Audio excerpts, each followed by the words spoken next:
Tembakau Indonesia.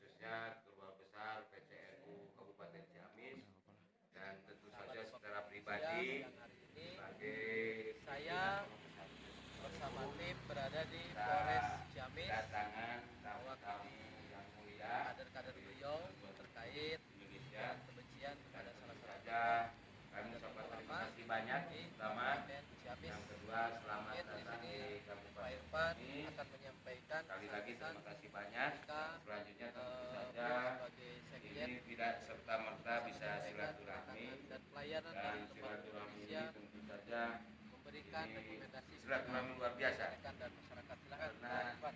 tidak ada perencanaan dari awal, dan sangat tidak sekali terbayangkan dari awalnya, tapi ini adalah puas anugerah dari Allah Subhanahu Wa Taala yang telah terjadi gitu, karena ini bagaimanapun tidak bisa lepas dengan kodrat Allah Subhanahu Wa Taala.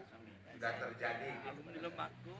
Semoga menjadi wasilah dari misalnya nyambungnya secara batiniah, sejarah secara jasmani seperti ini sudah. terima kasih dan semoga bisa sukses lancar dan semuanya. Assalamualaikum warahmatullahi wabarakatuh. Vakum Indonesia, Gali Barat, bela negara. Apa, organisasinya apa, Tapi impus teh iyanya. ya kita bersama.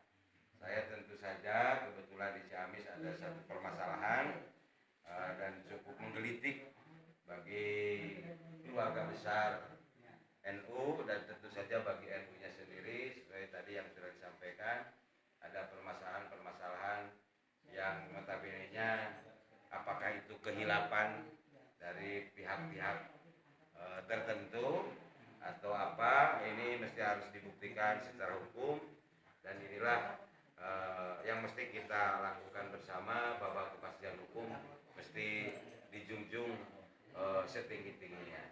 Tiada lain, tiada bukan, untuk bisa memberikan pembelajaran bagi semua masyarakat, warga bangsa, umat Islam, dan tentu saja warga NU, agar siapa saja di hadapan hukum sama saja. Nah, ini yang mesti harus kita perjuangkan bersama-sama. Sekali lagi kami ucapkan terima kasih banyak atas kedatangannya, kerawahannya, khususnya ke Kabupaten Ciamis, ke PCNU, dan pada saat ini di pesantren, atas kehadiran bapak-bapak semua. Semoga apa yang kita laksanakan, yang kita kerjakan, ini menjadi amal saleh kita bersama. Terima kasih. Wallahul muwaffiq ila aqwamit thoriq. Wassalamualaikum warahmatullahi wabarakatuh. Waalaikumsalam warahmatullahi wabarakatuh.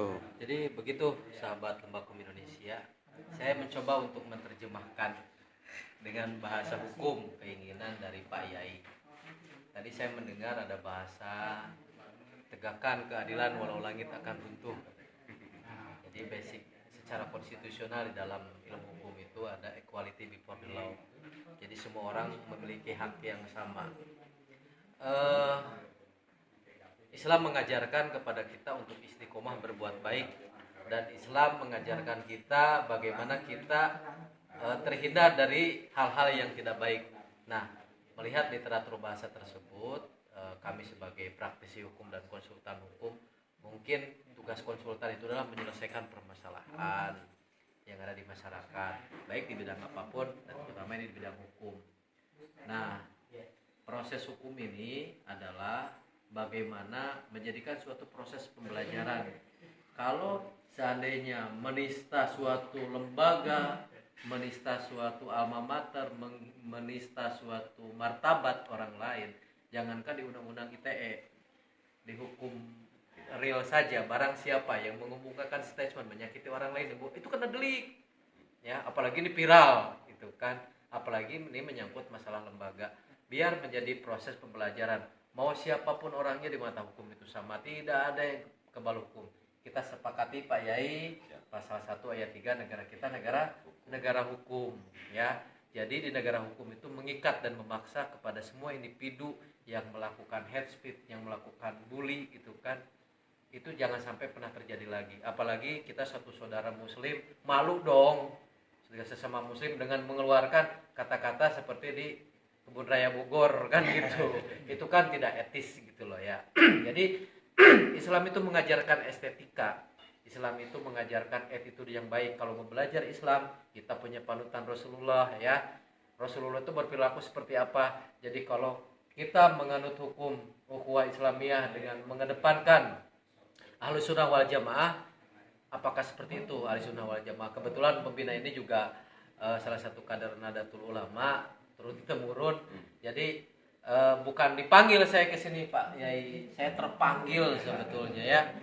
Dan mohon maaf mungkin bagi orang-orang yang jolim harus diberikan pembelajaran ya, karena muslim itu jangan dianggap lemah, harus mengingatkan kepada muslim yang lain untuk melakukan hal-hal yang positif. Baik, sekian dari saya.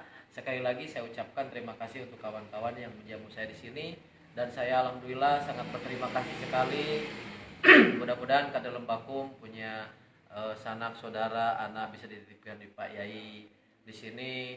Luar biasa, beliau sosok yang sangat hebat menurut saya, mengumpulkan sekian banyak santri untuk belajar agama. Ini cita-cita saya sebetulnya, dan mudah-mudahan apa yang dilakukan hari ini, mulai kita pendampingan ke Polres untuk memberikan kesaksian ahli hukum, ahli bahasa, dan ahli sejarah Nahdlatul Ulama, bisa memberikan suatu pembelajaran kepada pihak penyidik. Karena di garis bawahi kedatangan kita ke Polres Ciamis adalah pihak kepolisian meminta bantuan untuk konsultasi hukum, jangan sampai salah menerapkan penerimaan laporan untuk masyarakat. Sekian dari saya, tetap berjiwa positif, ingat membangun mentalitas yang baik untuk teman-teman, jadikan sebuah proses pembelajaran. Jadi di sini kita bukan mencari lembaganya, rivalitas lembaganya, tapi oknum gitu kan. Kalau lembaganya itu baik, ada anggaran rumah tangganya kok, tapi kita mengikis oknum-oknum gitu kan. Ketika masalah ini berlanjut sampai ke ranah yuridis, maka akan menjadi proses pembelajaran. Warga umat Islam tidak harus saling menghina sesama muslim. Baik, sekian. Assalamualaikum warahmatullahi wabarakatuh. Waalaikumsalam warahmatullahi wabarakatuh. Mohon maaf Pak Yai, lamun balelo nyarios Nabi.